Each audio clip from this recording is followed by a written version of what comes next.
Bonjour, c'est Ed. Aujourd'hui, la revue d'un atomiseur, le Griffin de GeekVap. C'est un atomiseur reconstructible. Il est clairement prévu pour faire des gros montages, des gros nuages, mais il a également un excellent rendu de saveur. On va voir tout ça en détail et on commence tout de suite rapidement par le contenu de la boîte. Dans la boîte, vous aurez bien entendu l'atomiseur lui-même. Vous aurez également un Pyrex de rechange, qui est une excellente chose. Vous trouverez en fait en dessous de la mousse qui protège l'atomiseur un sachet de spare, des joints de rechange, des vis de rechange pour le plateau, ainsi qu'une clé Allen qui sera indispensable pour le montage. Et voilà le Griffin en gros plan. C'est un atomiseur qui est réalisé en inox, le tank étant Pyrex bien entendu. Il est au standard 22 mm, vous avez toutes ces caractéristiques ici.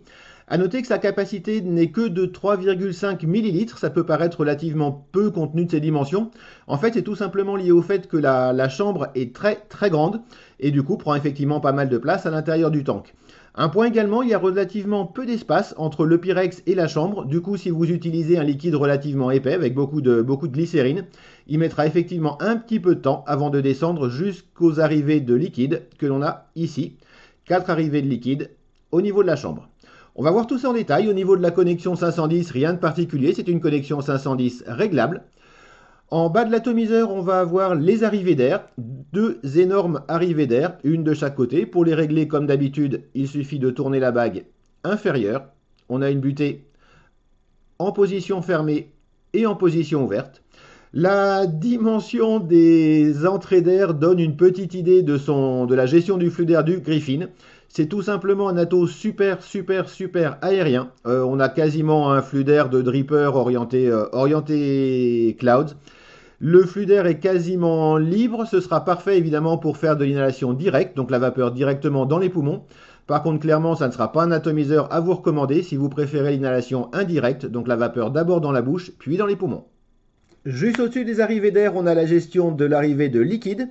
On peut effectivement régler donc le flux de liquide à l'intérieur de la chambre directement en tournant l'ensemble de l'atomiseur. Une fois qu'il est fixé donc sur le mode, vous tournez en fait la bague crantée au-dessus donc de l'arrivée d'air. Ici, on est en position complètement fermée. Vous tournez. Position complètement ouverte de l'arrivée de liquide. Le réglage influence bien sûr les 4 arrivées de liquide que l'on a autour de la chambre. Globalement, vu les montages que l'on va voir sur le Griffin, on le laissera quasiment systématiquement en position complètement ouverte. Mais effectivement, pour remplir l'atomiseur, il est recommandé, pour ne pas avoir de fuite, de fermer l'arrivée de liquide avant de remplir.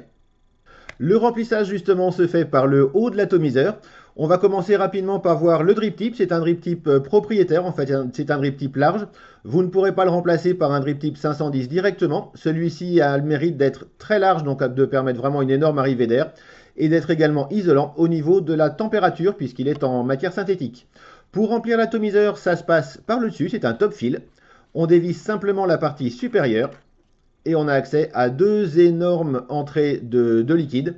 Super facile donc pour remplir le liquide, c'est un de ses points positifs. Vous pourrez le faire à la pipette ou même directement en faisant couler directement avec la bouteille. Les ouvertures sont largement assez grandes pour que ça se passe très bien. Une fois rempli, il suffit de revisser. Les filetages sont très propres, la finition sur le Griffin est globalement très bonne. Encore une fois, avant de remplir, pensez à bien refermer les arrivées de liquide de manière à ne pas avoir de fuite par les entrées d'air. On va démonter tout ça pour voir un petit peu comment ça se passe à l'intérieur. On l'a vu, donc un drip tip très large mais propriétaire. Ensuite, la bague de remplissage sur la partie supérieure. Encore une fois, les finitions sont très bonnes sur cet atomiseur. On voit directement à l'intérieur la cheminée avec un énorme diamètre qui permet effectivement un flux d'air très aérien. On va continuer en dévissant la partie inférieure. On a ici donc le réservoir avec le haut de la cheminée. Encore une fois, des très bonnes finitions. Les filetages sont absolument irréprochables. Et le diamètre intérieur de la cheminée, impressionnant. Le tank est en Pyrex, il est relativement épais, absolument aucun souci de ce côté-là, les finitions sont bonnes et il est relativement costaud. On va avoir ensuite la partie basse de la cheminée, qui se dévisse également comme ceci. Le joint d'étanchéité du réservoir. Les 4 énormes arrivées de liquide. On a ici une petite idée des dimensions de la chambre, qui est encore une fois très grande, ce qui va permettre de faire absolument tous les montages possibles à l'intérieur. Et la partie plateau, ici avec un coil qui a déjà bien vécu, c'est le moins qu'on puisse en dire. On a un plateau de type Velocity, ça permet effectivement encore une fois de faire des très gros montages. Ici on est sur du Clapton en inox, mais clairement il va falloir rapidement changer les résistances. Les arrivées d'air sont également très importantes et en dessous des résistances, une de chaque côté. Et on voit ici la bague qui peut également se démonter pour maintenir votre coton juste en haut des arrivées de liquide qui sont ici. Deux arrivées de liquide de chaque côté des arrivées d'air. Et encore une fois, un plateau de type Velocity, du coup, ça permet effectivement d'avoir les montages très très faciles à installer, complètement indépendamment l'un de l'autre. Et la chambre est suffisamment grande, vous pourrez passer absolument tous les types de montages. À l'intérieur, ça revient en fait quasiment à un plateau de dripper, à peu de choses près. On voit ici les 22 mm de diamètre donc de l'atomiseur. La chambre est énorme et fait en fait 18 mm à l'intérieur. On va voir le montage en détail, encore une fois il est extrêmement simple.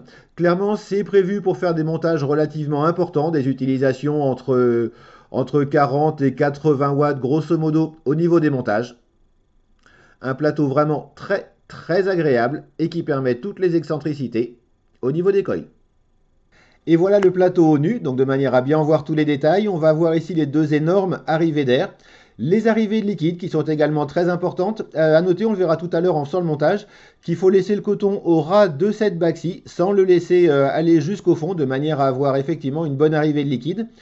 Et les quatre en fait vis de serrage des pattes des résistances qui sont avec des empreintes à 6 pans, qui se manipulent donc avec une clé Allen. Les vis ont également le mérite de ne pas couper les fils si vous serrez fort, et les trous sont largement assez grands pour passer absolument tous les types de fils. Et voilà, j'ai refait un montage complètement différent du précédent. Ici, c'est du fil en 0,40 Cantal, avec des spires espacées sur un axe de 3 mm. Ce serait avec de l'inox, par exemple, des coils parfaits pour faire du contrôle de la température. Le montage est encore une fois vraiment très simple, puisque sur votre résistance, vous avez un fil au-dessus, un fil en dessous. Il suffit de les mettre dans les trous correspondants sur le plateau, et vraiment les fils tiennent très bien.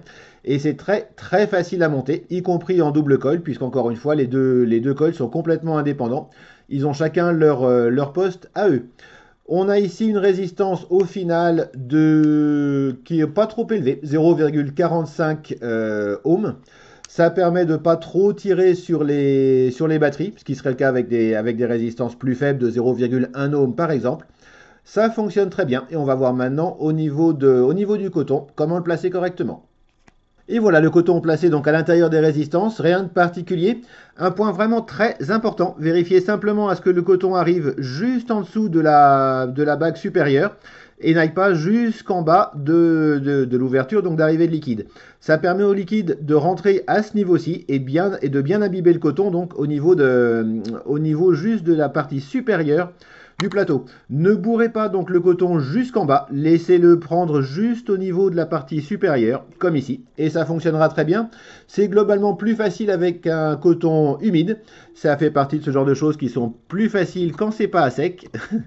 Euh, Désolé pour celle-là. Mais voilà, glacez bien le coton comme ceci, et ça fonctionnera très bien. Et voilà, une fois que c'est fait, donc il ne reste plus qu'à imbiber le coton de manière à ne pas avoir de draillite au départ. Vérifiez que tout ça tient bien en place.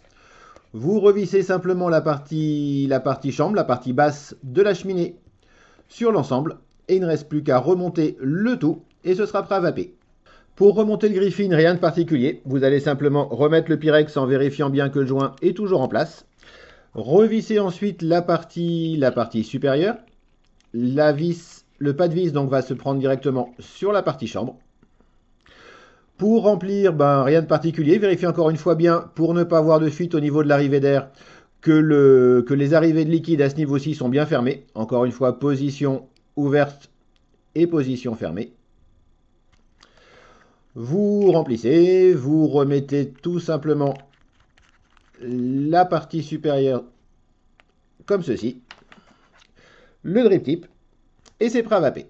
Et voilà, vous savez tout sur le Griffin de GeekVap. Au final, c'est un excellent atomiseur que je vous recommande vraiment sans l'ombre d'une hésitation. Il a entre autres mérite d'être commercialisé à un prix des plus raisonnables. Vous le trouverez à peu près à 35 $ sur le net. Je lui trouvais principalement deux défauts. Le premier était en fait une erreur. Quand je disais que le drip tip est propriétaire, on peut en fait mettre un drip tip 510. Vous avez un adaptateur dans la pochette de spare. Vous pourrez donc mettre n'importe quel drip tip sur le Griffin. Il reste un seul défaut, finalement, à mon avis, à cet atomiseur, le fait que s'il est silencieux en position complètement ouverte du flux d'air, il devient relativement bruyant. Il a tendance à siffler quand on ferme le flux d'air. C'est vrai avec un flux d'air à moitié fermé. Et c'est encore plus vrai si vous fermez le flux d'air aux deux tiers.